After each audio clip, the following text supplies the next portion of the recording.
નમસ્કાર દર્શક મિત્રો, પાટવી ગુજરાતી ન્યૂઝ ચેનલમાં આપનું હાર્દિક સ્વાગત છે।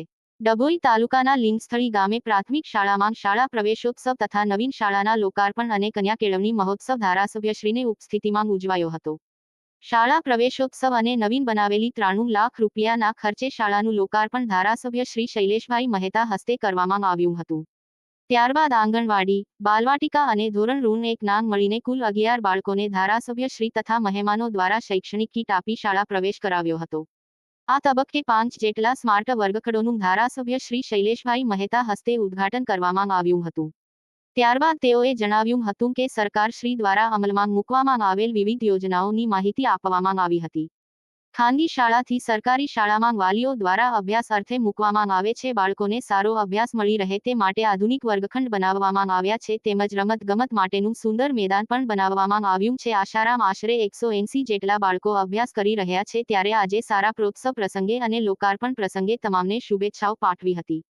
કાર્યક્રમમાં મોટી સંખ્યામાં ગ્રામજનો, પંચાયત સભ્યો, નીરવ પટેલ એસએમસી સભ્યો તથા વાલીઓ ઉપસ્થિત રહ્યા હતા। શાળાના આચાર્ય શ્રી દ્વારા કાર્યક્રમની આભારવિધિ કરી કાર્યક્રમ પૂર્ણ કરવામાં આવ્યો હતો।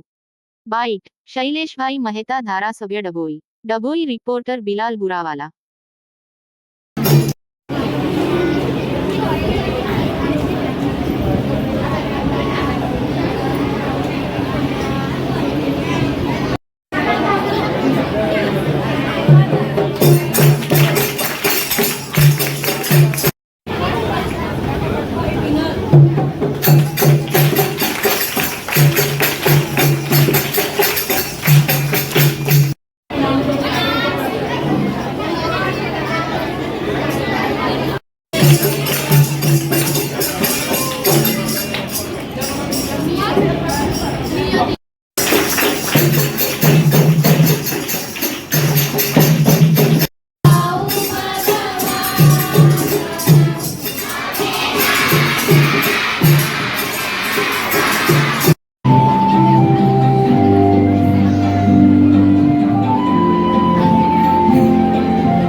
શિક્ષણ પ્રત્યે જાગૃતિ લાવવાનું કામ કર્યું।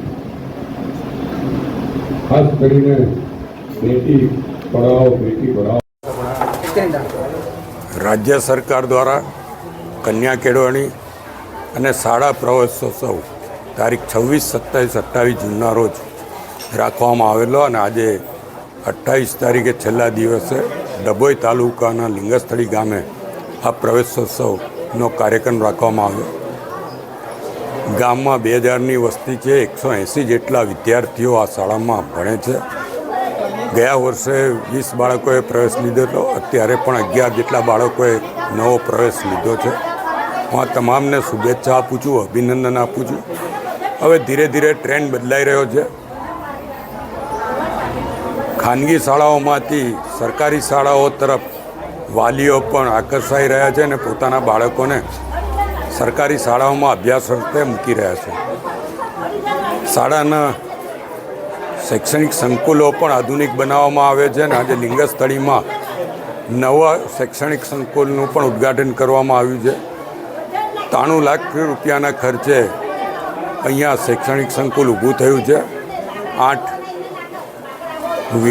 વર્ગો જે વિદ્યાર્થીઓને આકર્ષે એવા સુંદર અને હવા ઉજાસથી ભરપૂર અહીંયા આગળ એ કરવામાં આવ્યા છે। સાથે વિદ્યાર્થીનીઓ માટે ટોયલેટ બ્લોકની પણ વ્યવસ્થા કરવામાં આવી છે।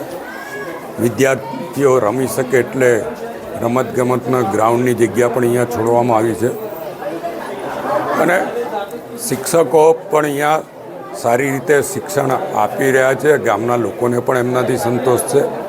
ગામના લોકોના સાથ સહકારથી આ પ્રવેશોત્સવ ઉજવવામાં આવ્યો છે। ત્યારે હું આપના મારફત પણ તમામ જે વાલીઓ છે એમને વિનંતી કરું છે કે પોતાના બાળકને ભણવા તરફ આકર્ષે।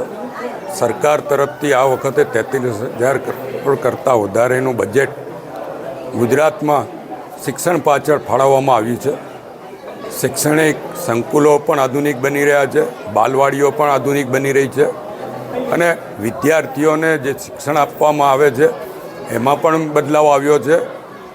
વિદ્યાર્થીઓ સારી રીતે સમજી શકે એટલા માટે જે ખાનગી શાળાઓમાં પ્રોજેક્ટ આપવામાં આવે છે એ જ રીતના પ્રોજેક્ટ સરકારી શાળાઓમાં પણ આપવામાં આવે છે.